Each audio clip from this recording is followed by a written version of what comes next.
नमस्कार, आप देख रहे हैं द फुलझड़ी और मैं श्रुति।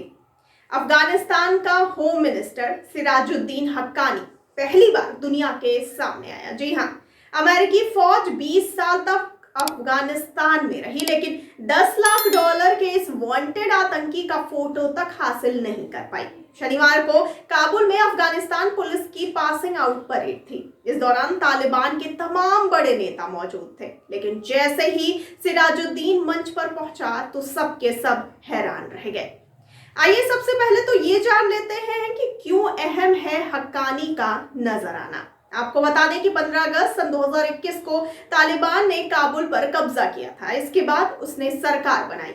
इस सरकार में कई ऐसे आतंकी चेहरे शामिल थे जिन पर अमेरिका ने इनाम घोषित कर रखा है। अब तक मुल्ला बरादर और हसन अख्तुरजादा मीडिया के सामने आ चुके हैं, लेकिन सिराजुद्दीन पहली बार कैमरों के सामने आया और भाषण भी दिया। उसने कहा कि आपकी संतुष्टि और भरोसे के लिए आज मैं मीडिया के सामने आया हूँ, आपसे बात भी कर रहा हूँ। हमें अपने काम से लोगों का भरोसा जीतना है और इसके लिए कोशिश करनी होगी। और यहाँ पर सबसे बड़ा सवाल तो ये उठता है कि आखिर क्यों सामने आया हक्कानी। आपको बताते चलें कि यह पुलिस की पासिंग आउट परेड थी। पुलिस होम मिनिस्टर को रिपोर्ट करती है। दरअसल 2 दिन पहले कुनार प्रांत में तालिबान की कथित पुलिस ने एक युवा लड़के को मार डाला था। उसका गुनाह सिर्फ इतना ही था कि वो अपने भाई की शादी में म्यूजिक बजा रहा था। तालिबान कहते हैं कि इस्लाम और शरिया में संगीत की कोई जगह नहीं है। इस घटना की काफी आलोचना हो रही थी। हत्यारे तालिबानियों को गिरफ्तार भी किया गया है। सिराजुद्दीन ने कहा कि मैं पुलिस से कहना चाहता हूं कि वो लोगों की देखभाल और उनकी मदद करें, लेकिन सबसे जरूरी बात यह है कि उन पर रहम भी दिखाएं। जो अफगानी विदेश चले गए हैं, मैं उनसे वतन लौटने की अपील भी करता हूं। और आइए अब जान लेते हैं कौन है ये हक्कानी। आपको बताते चले कि पाकिस्तान अफगानिस्तान के कबायली इलाके में रहने वाले एक समुदाय को हक्कानी कबीला कहा जाता है। दरअसल ये हक्कानिया मस्जिद और मदरसे से जुड़े लोग होते हैं।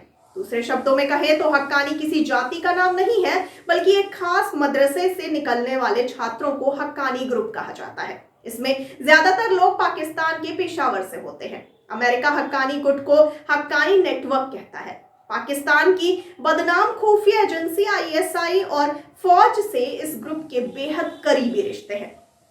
और आइए अब ये जान लेते हैं कि अफगान सरकार के खिलाफ कौन से बड़े हमलों में शामिल रहा है ये हक्कानी नेटवर्क। आपको बता दें कि हक्कानी नेटवर्क का नाम अफगानिस्तान में कई बड़े हमलों में शामिल रहा है।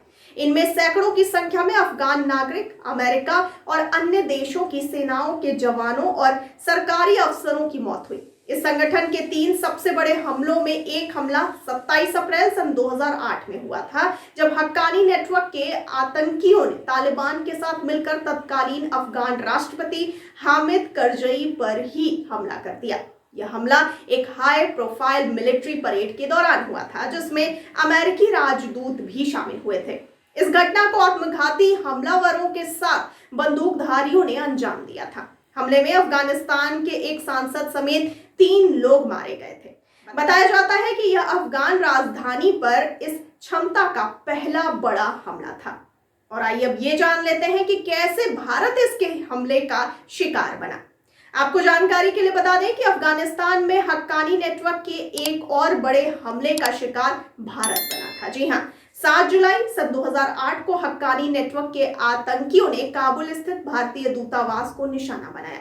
कहने को तो दूतावास की इमारत अफगानिस्तान के सबसे सुरक्षित इलाके में थी, लेकिन आतंकियों ने सुरक्षा में सेंध लगाते हुए कार के जरिए ब्लास्ट किया।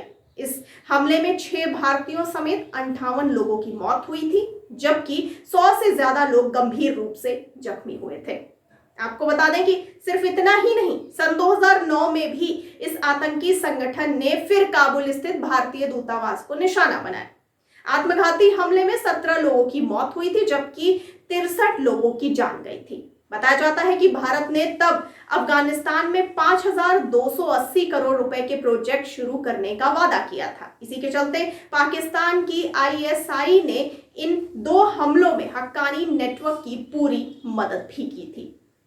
तो आपको इस पूरी पूरी जानकारी को लेकर के क्या कहना है और इस हक्कानी नेटवर्क के बारे में आपका क्या विचार है, हमें कमेंट बॉक्स में कमेंट करके जरूर बताइए। और साथ ही साथ हमारे चैनल को लाइक, सब्सक्राइब और शेयर करना बिल्कुल ना भूलिए। और मुझे दीजिए इजाजत, लेकिन आप बने रहिए द फुल छड़ी के साथ। धन्यवाद।